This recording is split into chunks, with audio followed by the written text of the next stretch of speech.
برطانوی خاتون کو 30 برس قبل چوری ہونے والا پرس دوبارہ مل گیا۔ 81 سالہ آڈرے نامی خاتون کا بیگ ان کی ملازمت کی جگہ سے 30 برس قبل گم ہو گیا تھا۔ گمان کیا جاتا ہے کہ یہ بیگ چرانے والے نے اس میں سے 200 پاؤنڈ کی رقم نکال کر اسے دریا میں پھینک دیا تھا۔ برطانوی نشریاتی ادارے کے مطابق ایک 11 سالہ بچی میسی کوڈسل کو یہ بیگ اس وقت ملا جب وہ دریا کنارے چہل قدمی کر رہی تھی۔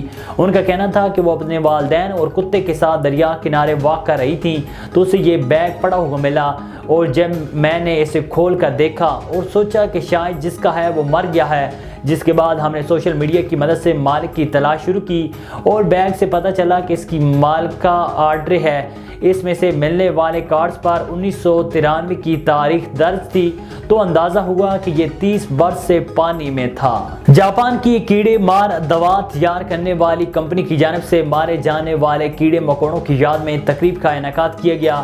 جاپان کی پیسٹی سائیڈ بنانے والی کمپنی ارتھ کارپوریشن ہر سال جاپان کے شہر اوکو سٹی کے میو ڈوجی ٹیمپل میں ان کھٹملوں اور کیڑے مکوڑوں کے وجود کو اعلیٰ اور رفع مانتے ہوئے ان کی یاد میں تقریب منعقد کرتی ہے، جنہوں نے تحقیقی مقاصد کے لیے اپنی جانوں کی قربانی دی۔